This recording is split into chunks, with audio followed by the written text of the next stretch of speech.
মোমো শব্দটা শুনলেই কেমন জানি খাওয়ার জন্য অনেক বেশি ক্রেভিং হয়। আর এই খাবারটি কিন্তু পার্সোনালি আমার অনেক বেশি পছন্দ।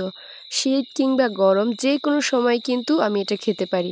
তবে এই খাবারটি কিন্তু বিশেষ করে মানুষ গরম গরম ধোয়া ওঠা শীতকালেই খেয়ে থাকে। আর এই খাবারটি কিন্তু আজকে একটু ডিফারেন্ট স্টাইলে আপনাদের সাথে শেয়ার করছি। বাই দ্য ওয়ে, আসসালামু আলাইকুম এভরিওয়ান, ওয়েলকাম টু নবা ইসলাম কিচেন। কি অবস্থা, সবাই কেমন আছেন? আশা করছি আল্লাহর রহমতে অনেক ভালো আছেন। তো আজকের এই খাবারটি কিন্তু এই যে ডিপিং সসটা আছে তার জন্য অনেক বেশি স্পেশাল। এটা কিন্তু একটা ইন্ডিয়ান স্ট্রিট ফুড। তো আজকে আপনাদের সাথে শেয়ার করছি, চলে যাচ্ছি মূল রেসিপিতে। প্রথমে একটা মিক্সিং বাটি নিয়েছি আর এখানে আমি 1 কাপ ময়দা নিয়েছি। আপনারা চাইলে আপনাদের প্রয়োজন অনুযায়ী কম বেশি করে নিতে পারেন। তো এর জন্য নিয়েছি এখানে আমি 1/2 চা চামচ লবণ, সেই সাথে নিয়ে নিচ্ছি এখানে 2 চা চামচ পরিমাণ গুঁড়া দুধ। এটা দিলে কিন্তু অনেক বেশি শাইনি এবং সফট হয় এই ডোটা। তো এরপরে কুকিং অয়েল অ্যাড করে দিয়েছি মোটামুটি 1.5 টেবিল চামচ পরিমাণ। এখন শুকনো ইনগ্রেডিয়েন্টসগুলো হাত দিয়ে ভালো করে মিক্স করে নিয়েছি। এরপর একটা মোস্ট ইম্পর্টেন্ট ইনগ্রেডিয়েন্টস, সেটা হচ্ছে এখানে কুসুম গরম পানি অ্যাড করতে হবে। হ্যাঁ, এই যে মোমো ডোটা তৈরি করার জন্য অবশ্যই কিন্তু এখানে কুসুম গরম পানি অ্যাড করতে হবে, তাহলে কিন্তু এই ডোটা একেবারেই পারফেক্ট হবে। তো এটা মেখে নিয়েছি, দেখতেই পাচ্ছেন মোটামুটি সফট একটা ডো তৈরি হয়ে গিয়েছে। এটা ডেকে রেখে দিচ্ছি একটা সাইডে 15 থেকে 20 মিনিটের জন্য। এদিকে নেক্সট স্টেপগুলো সেরে নিচ্ছি।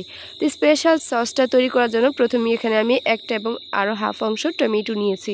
সেই সাথে এখানে আদা কুচি নিয়েছি, মোটামুটি 1 ইঞ্চি সাইজের একটু আদা কুচি নিয়েছে।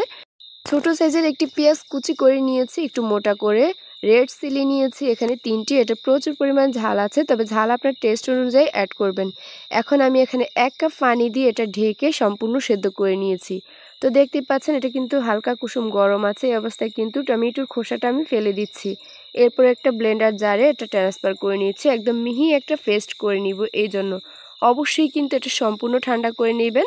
গরম গরম থাকা অবস্থায় আপনি ব্লেন্ড করলে আপনার ব্লেন্ডারের সমস্যা হতে পারে, অবশ্যই এটি খেয়াল রাখবেন। ভালো করে ব্লেন্ড করে নিয়েছি। এরপর হচ্ছে স্পেশাল ফুডটা রেডি করব। এর জন্য এখানে হাফ কাপের মতো চিকেন নিয়েছি। চিকেনটা একটু মোটা করে কেটে নিয়েছি। এখন আরও কিছু ইনগ্রেডিয়েন্টস এখানে অ্যাড করে দিচ্ছি। ঝালের জন্য এখানে কাঁচামরিচ ব্যবহার করেছি। তো সেই সাথে আদা কুচি নিয়েছি 1 ইঞ্চি সাইজের একটি, এবং রসুন নিয়েছি এখানে দেশীয় ছোট সাইজের একটি রসুন কলি নিয়েছি, পেঁয়াজ কুচি নিয়েছি একটি। এখন সবকিছু ভালো করে ব্লেন্ড করে নিয়েছি। এরপর আরও কিছু ইনগ্রেডিয়েন্টস অ্যাড করে দিচ্ছি। 1 চা চামচ লেবুর রস, সেই সাথে 1.5 চা চামচ সয়া সস এবং কালো গোলমরিচ গুঁড়া 1/2 চা চামচ নিয়েছি, এবং একটুখানি লবণও অ্যাড করে দিয়েছি। এরপর সবকিছু মিক্স করে আবারও ব্লেন্ড করে নিয়েছি। আবারও চলে এলাম কিচেনে। একটা ফ্রাই প্যান নিয়েছি, মোটামুটি 1.5 টেবিল চামচ পরিমাণ কুকিং অয়েল নিয়েছি। তেলটা গরম হতে হতে এদিকে কিন্তু আমি যে স্পেশাল সসটা রেডি করেছিলাম, মানে ব্লেন্ড করে নিয়েছি, সেটা কিন্তু অ্যাড করে দিয়েছি। তো লেবুর রস 1 চা চামচ, 1 চা চামচ হোয়াইট ভিনেগার এবং চিনি অ্যাড করেছি 1.5 চা চামচ পরিমাণ। 1 চিমটি লবণও অ্যাড করেছি, লবণটা দেখে শুনে অ্যাড করবেন। এরপর 1 টেবিল চামচ পরিমাণ টমেটো সস অ্যাড করে দিয়েছি। এখন সব কিছু ভালো করে ফুটিয়ে নিচ্ছি মোটামুটি 3 থেকে 4 মিনিটের মতো। তো দেখতেই পাচ্ছেন যখন এরকম ঘনত্বটা তৈরি হবে তখন চুলাটা অফ করে দিতে হবে। এটা কিন্তু ঠান্ডা হয়ে যাওয়ার পর আরও কিছুটা ঘন হয়ে যাবে। চলে এসেছি আবার ডোয়ের কাছে। ডোটা কিন্তু এখন অনেক বেশি সফট এবং স্টিকি হয়ে গেছে, আপনারা খেয়াল করেছেন নিশ্চয়ই। আরও কিছুক্ষণ ভালো করে মথে নিয়েছি। এবার আমি মাঝারি সাইজের লিচি কেটে নিয়েছি। এখন আমি রুটি বেলে নিব, একদম পাতলাও না আবার একেবারে মোটাও না। আপনারা দেখেই বুঝতে পারবেন যে আমি একটু নর্মালি রুটি থেকে একটু মোটা রেখেছি। তো এরপর কিন্তু একটা ব্লেন্ডার জারের মুখ নিয়েছি, আপনারা খেয়াল করেছেন নিশ্চয়ই। আপনারা কিন্তু কুকি কাটার চাইলে এখানে ব্যবহার করতে পারেন। আমি এটা কেটে নিচ্ছি, আর আপনারা কতটুকু বড় ছোট করতে চান আপনার উপর ডিপেন্ড করবে। তো দেখতেই পাচ্ছেন আমি কিন্তু এরকম গোল গোল রুটি বেলে নিয়েছি।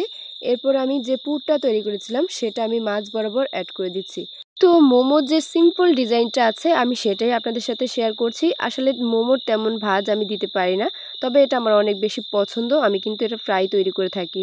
তো আমি একটু মাঝ বরাবর ট্যাপ করে এবার দুটি সাইড একসাথে ভালো করে সিল করে দিয়েছি। তো আপনারা খেয়াল করেছেন নিশ্চয়ই কাজটি আমি কিভাবে করেছি। আর এভাবেই কিন্তু আমি সবগুলো মোমো তৈরি করে নিচ্ছি। আসলে যে দুটি আমার কাছে ইজি মনে হয়েছে আমি সেই দুটি আপনাদের সাথে শেয়ার করেছি। মোমোর এই দুটি শেপ কিন্তু একেবারেই ইজি, চাইলে যে কেউ তৈরি করে নিতে পারবে। আর অবশ্যই কিন্তু এটা ভালো করে সিল করতে হবে, নয়তো এটা পুরটা আবার ভিতর থেকে বেরিয়ে আসবে। তো ফাইনালি কিন্তু আমি সবগুলো মোমো এভাবেই তৈরি করে নিয়েছি। এবার চলে যাচ্ছি আবারও কিচেনে। আবারও একটা ফ্রাই প্যান নিয়েছি আর এখানে 2 টেবিল চামচ পরিমাণের মতো কুকিং অয়েল নিয়েছি। তেলটা গরম হতে হতে কিন্তু এক এক করে সবগুলো মোমো আমি এখানে বিছিয়ে দিচ্ছি। তো আপনারা খেয়াল করেছেন নিশ্চয়ই আমার কিন্তু একটু ডিবা চেপা হয়েছে, তবুও আমি সবগুলো দিয়েছি। এরপর এখানে 1.5 কাপের মতো পানি অ্যাড করে দিয়েছি। এবার ঢেকে সম্পূর্ণ পানিটা শুকানো পর্যন্ত ওয়েট করেছি। তো মোটামুটি 10 থেকে 12 মিনিট পর কিন্তু আমার পানিটা সম্পূর্ণ শুকিয়ে গিয়েছে।